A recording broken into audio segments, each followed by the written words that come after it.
Definisi kampanye. Pengertian secara umum tentang istilah kampanye sudah dikenal sejak tahun 1940-an. Kampanye adalah menampilkan sesuatu kegiatan yang bertitik tolak untuk membujuk.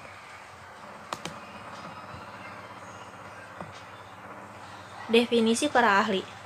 Rogers dan Storley dalam Ruslan mendefinisikan kampanye sebagai serangkaian kegiatan komunikasi yang terorganisasi untuk menciptakan dampak tertentu secara berkelanjutan dan dalam periode waktu tertentu.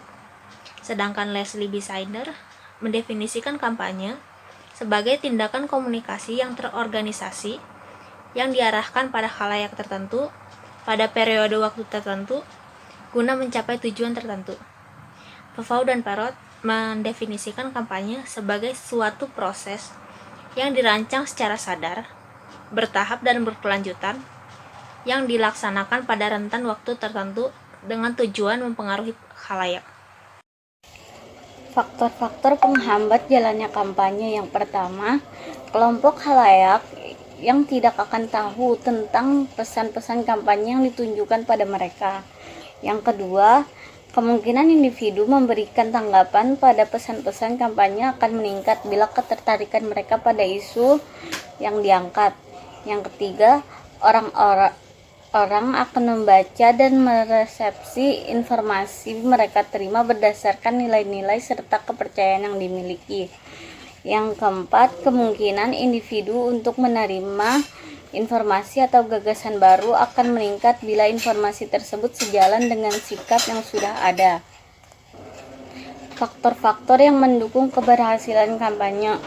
Menurut Kotler dan Roberto pada tahun 1989, yaitu yang pertama, program kampanye ditunjukkan kepada seluruh khalayak.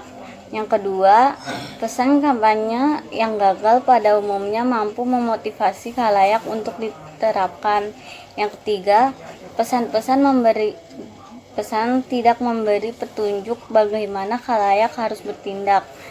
Yang keempat, tidak bergantung pada media massa dan menindaklanjuti dengan komunikasi antar pribadi. Yang kelima, biaya dan arti penting sebuah isu.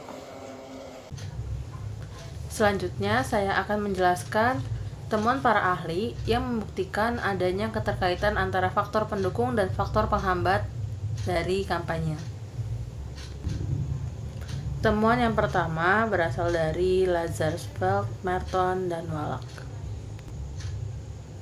Mereka merupakan termasuk kelompok peneliti generasi pertama. Ada 5 hal yang meliputi temuan dari tokoh-tokoh tersebut. Yang pertama yaitu monopolization, yang diartikan sebagai penguasa penuh program kampanye terhadap media komunikasi yang tidak ada pesan lainnya dan bertentangan dengan tujuan dari kampanye. Yang kedua yaitu canalization, yang diartikan sebagai penyaluran lebih lanjut dari perilaku yang ada kepada sasaran baru yang masih searah. Temuan berikutnya adalah supplementation kampanye.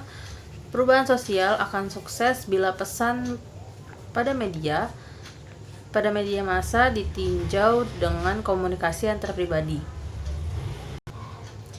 Yang keempat adalah making personal connection, yang diartikan sebagai upaya pelaku kampanye untuk mengartikan pesan-pesan yang dibuat dengan karakteristik dan dunia pengalaman keseharian khalayak. Temuan terakhir dari Lazarsfeld, Merton, dan Wallach yaitu creation of new opinion, yang diartikan sebagai penciptaan pendapat-pendapat baru merupakan unsur pendorong kesuksesan kampanye lainnya. Temuan berikutnya datang dari Rogers dan Storey. Menurut Rogers dan Storey, suksesnya kampanye ditandai dengan 4 hal ini, yaitu yang pertama, penerapan pendapat yang sifatnya strategis dalam menganalisis khalayak sasaran kampanye. Yang kedua, pesan-pesan kampanye dirancang secara segmentatif sesuai dengan jenis-jenis khalayak yang dihadapi.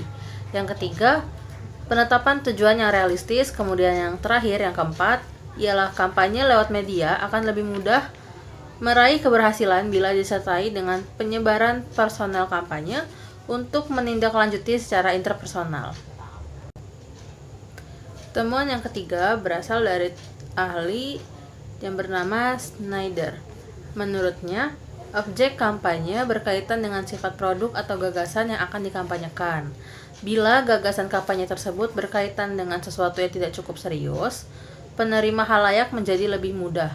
Sebaliknya, bila objek kampanye semakin serius, penerima dan perubahan halayak pun menjadi semakin sulit. Kesiapan halayak dan lingkungan dapat juga kita sebut sebagai a public red lines. Disinilah faktor internal dan eksternal halayak semakin berpengaruh besar. Faktor internal yang dimaksud adalah motivasi. Temuan dari ahli berikutnya yaitu Rice and Atkin. Hal yang menjadi kaitan antara faktor pendukung dan faktor penghambat menurut para ahli ini adalah yang pertama, peran media massa yang dianggap sangat efektif dalam menciptakan kesadaran. Yang kedua, peran komunikasi antar pribadi. Bentuk komunikasi ini dilakukan lewat kelompok, teman sebaya, dan juga jaring sosial. Yang ketiga, karakteristik sumber dan media kredibilitas sumber memberikan kontribusi yang besar bagi pencapaian tujuan kampanye. Yang keempat, evaluasi formatif untuk mengetahui efektivitas pesan kampanye. Yang kelima, himbauan pesan. Pesan tersebut harus dirancang secara spesifik. Perilaku preventif mengkampanyekan sesuatu yang bersifat preventif yang hasilnya tidak bisa dirasakan secara langsung. Kemudian perilaku preventif mengkampanyekan sesuatu yang bersifat preventif yang hasilnya tidak bisa dirasakan secara langsung. Kemudian kesesuaian waktu, aksesibilitas, kecocokan agar efektif, kampanye harus disampaikan secara tepat. Temuan dari ahli berikutnya ialah dari Schenk dan Dobler. Menurut kedua tokoh ini, permukaan pendapat dipandang sebagai penerus pesan media massa dalam interaksi sehari-hari yang terjadi dalam jaringan komunikasi kelompok kecil. Dalam interaksi tersebut, pemuka pendapat kerap kali menambahkan berbagai penilaian yang relevan tentang isu-isu yang dihadapi. Peran pemuka pendapat yang strategis sepatutnya dipertimbangkan oleh penyelenggara kampanye ketika mendesain program kampanye tersebut. Kemudian temuan dari ahli yang terakhir ialah Richard M. Perloff. Menurut mereka, ada 6 temuan menurut Richard M. Perloff. Yang pertama yaitu memahami halayak dan desain pesan sesuai karakteristik halayak, khususnya aspek kebutuhan sikap awal terkait gagasan kampanye.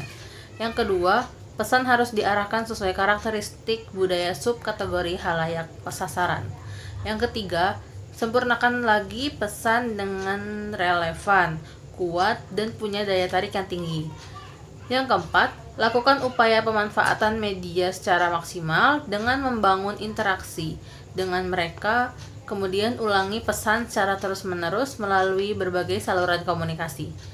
Yang kelima, lengkapi materi yang disampaikan lewat media dengan partisipasi komunitas. Yang keenam atau yang terakhir, gunakan pendekatan norma sosial dalam mendorong perilaku yang sesuai. Berikut adalah temuan para ahli mengenai adanya keterkaitan faktor penghambat dan pendukung dari kampanye. Temuan para ahli tersebut yang nantinya akan menjadi salah satu pijakan untuk membuat strategi kampanye.